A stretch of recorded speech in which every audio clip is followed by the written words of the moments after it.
Bonjour à tous, bienvenue dans cette vidéo dans laquelle on va corriger ce document de révision qui est disponible aussi dans la description en PDF.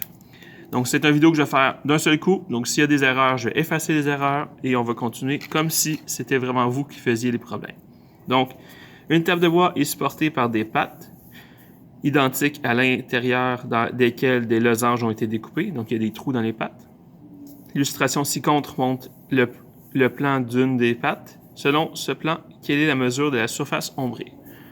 Donc, ce problème, c'est un problème d'air tout simple. Il faut calculer l'air. La difficulté ici sera de bien identifier nos formules et de bien faire notre démarche. Donc, je vais écrire l'air du trapèze.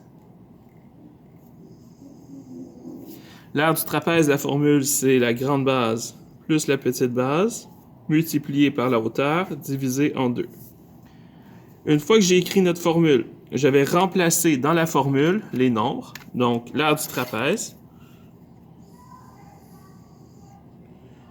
c'est égal à la grande base, donc 10 décimètres, plus la petite base, 6 décimètres, fois la hauteur du trapèze qui est de 7 décimètres.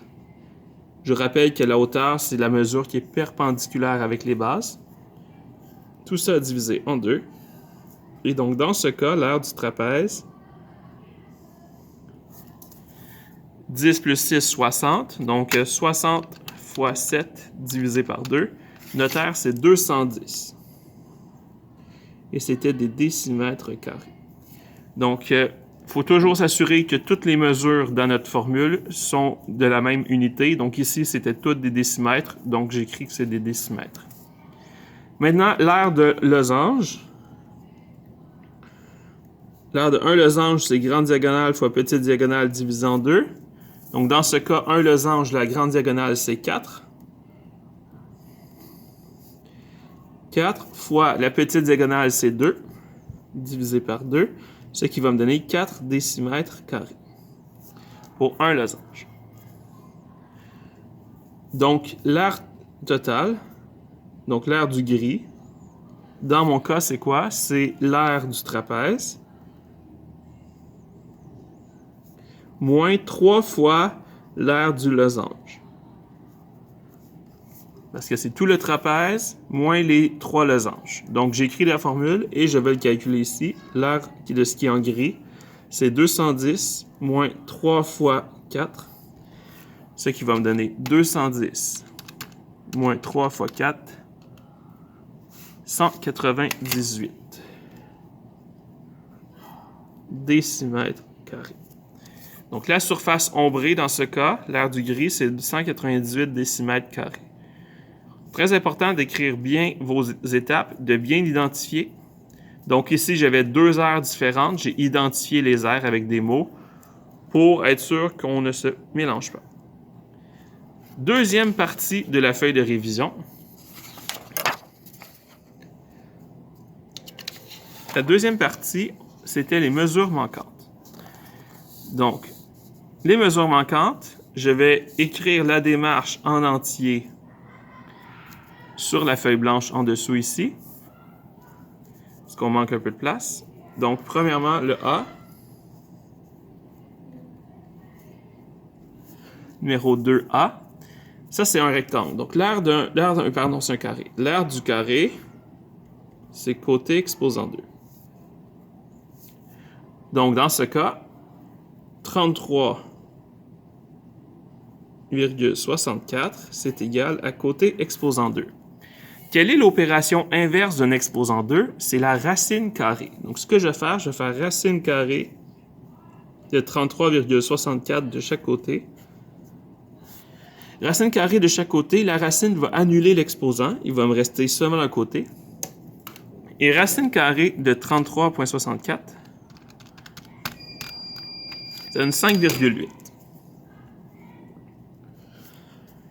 Dans ce cas, mes unités, c'était des décimètres carrés. Donc, je peux répondre que la réponse, le côté, c'est égal à 5,8 décimètres. Pour le B, un rectangle, l'aire du rectangle, c'est la base fois la hauteur. Donc, 25 est égal à ma base qui est inconnue fois 4. 25 divisé par 4 me donne 6,25. Donc, dans ce cas, la base, c'est égal à 6,25 et c'était des centimètres. Donc, toujours vérifier que nos unités sont les bonnes.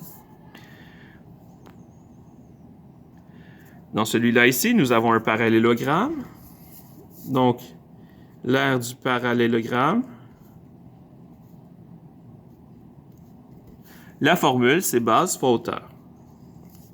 La base, c'est 12. La hauteur, elle est inconnue. Les mesures sont tous en mètres. Donc, je vais écrire que 3 est égal à 12 fois la hauteur.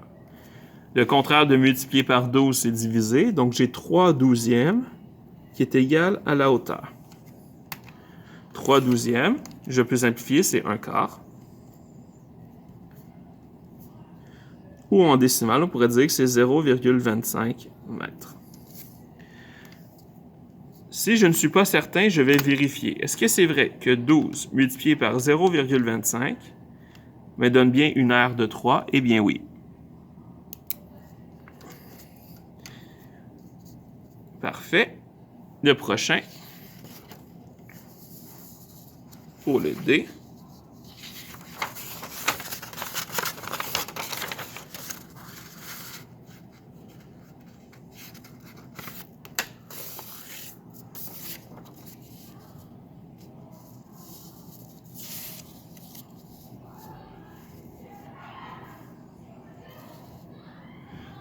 Donc, le D, nous avons un losange. Donc, l'aire du losange, c'est grande diagonale fois petite diagonale divisé en 2. Dans ce cas, on connaît déjà l'aire, donc 28,91 est égal. Toutes les mesures sont en kilomètres, donc il n'y a pas de problème. La grande diagonale, elle est inconnue, fois 7, qui est la petite diagonale, divisé en 2. Le contraire de diviser par 2, c'est multiplier par 2. Donc, on peut faire ça. On peut aussi faire 7 divisé par 2 qui donne 3,5. Moi, j'ai utilisé cette méthode aujourd'hui. Elle est un peu différente de d'autres méthodes que vous avez peut-être déjà vues. Cette méthode, c'est tout simplement de simplifier au maximum. Et une fois que vous avez simplifié au maximum, vous essayez de résoudre. Donc, 28,91 divisé par 3,5 me donne 8,26. Donc, la grande diagonale, c'est 8,26 et c'est des kilomètres. Le E, on écrit la formule. Oups, pardon, on voyait mal ma démarche. Donc, la diagonale, c'est 8,26 km. Pour le E, l'aire du triangle, la formule,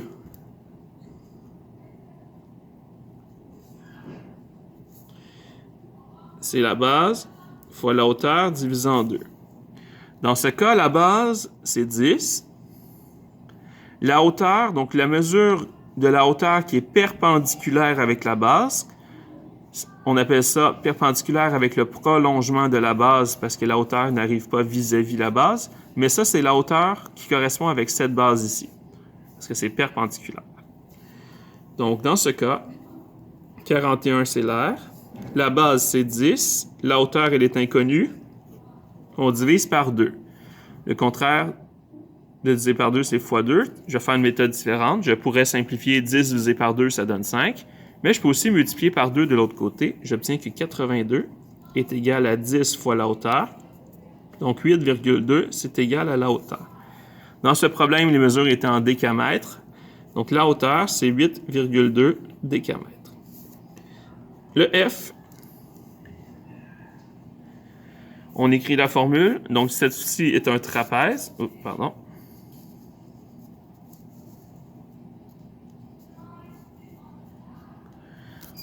Donc, ceci est un trapèze.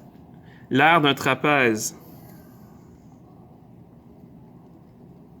c'est grande base plus petite base fois hauteur divisé par 2. Donc, dans ce cas, je connais l'aire, donc 64,98. je connais l'aire. La grande base, c'est 11, plus la petite base, 6,1. Tout ça est multiplié par la hauteur qui est inconnue, divisé par 2. Je peux calculer la parenthèse, donc 64,98 est égal 11 plus 6,1, ce sont les deux des nombres. Il n'y a pas d'inconnu dans la parenthèse, je peux le simplifier. Ça donne 17,61. Non, 17,1, pardon. Donc, j'ai 17,1 qui multiplie la hauteur, divisé par 2. 17,1 fois la hauteur divisé par 2. 17,1 divisé par 2, 8,55. Donc, 64,98 égale 8,55 H. 64,98 divisé par 8,55 me donne 7,6 pour la hauteur. Donc, la réponse, la hauteur, c'est 7,6 mm. Je peux toujours valider. De l'autre côté, le numéro 3, le logo est formé de 4 rectangles. L'aire totale des 4 rectangles, c'est 163,2. Donc, ce que je vais faire, je vais tout simplement faire 163,2 divisé par 4. Donc, l'aire de 1 rectangle, c'est égal à 163,2 divisé par 4, ce qui me donne 40,8. Donc, l'aire de 1 rectangle, c'est 40,8 décimètres carrés. Donc, maintenant que j'ai l'aire de 1 rectangle, je peux faire que la formule du rectangle, c'est base fois hauteur. Donc, dans ce cas-là, 40,8 c'est égal à 12 fois la hauteur qui est inconnue. 40,8 divisé par 12 me donne 3,4. Donc, la hauteur du triangle, c'est 3,4. Donc, ma réponse finale, 3,4 décimètres. Donc, ici, la difficulté, c'est que l'aire totale, c'est pour les 4 rectangles. Ma formule, c'est pour un seul rectangle. Donc, j'ai divisé par 4 avant. Et ensuite, j'ai pu trouver la mesure manquante. Le numéro 4.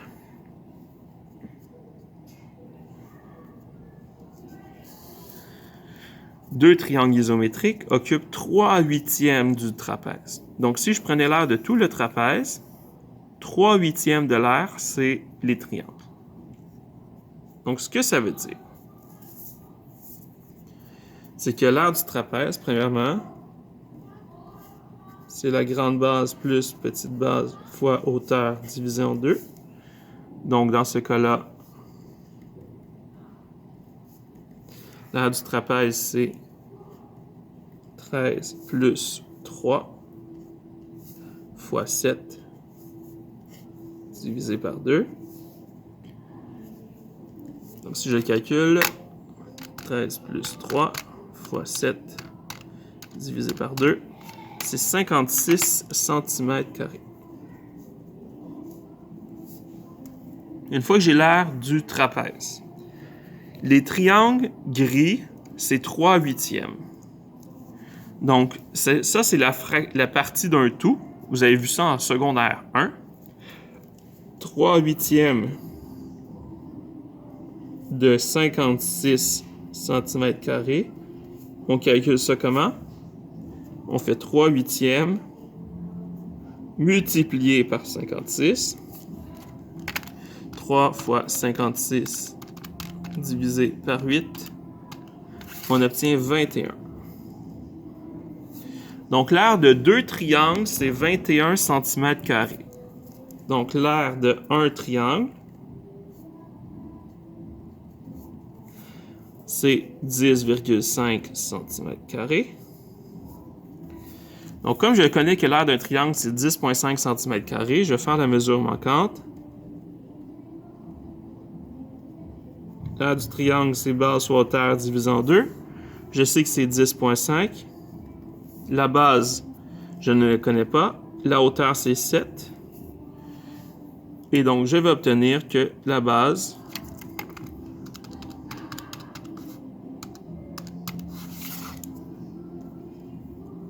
c'est 3 cm. Donc, pour avoir l'aire d'un triangle qui est 10,5 cm², ma base, c'est 3 cm.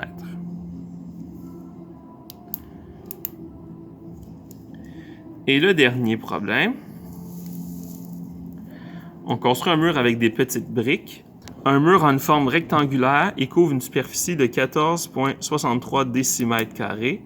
La base du mur mesure 66,5. Les briques mesurent 2 cm de haut sur 9,5 cm de largeur et sont disposées dans le sens de la largeur. Détermine le nombre de briques que compte ce mur. Bon, premièrement, on a des mesures qui ne sont pas dans les mêmes unités. On a ici des décimètres et on a ici des centimètres. Ça va être très important d'écrire nos mesures dans la même unité. Moi, je vais convertir les décimètres en centimètres dès le début. Donc, 14,63 décimètres². C'est la même chose que 1463 cm². Quand on convertit de l'air, on multiplie par 100. C'est des bonds de 100 pour chaque unité. Parfait. Ensuite, on connaît que le mur, c'est 66,5 cm. Donc, je vais faire un petit dessin, là.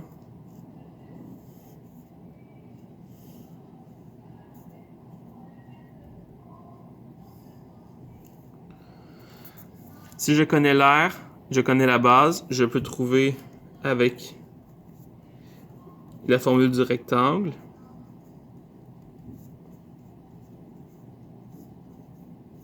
Je peux trouver la hauteur du mur.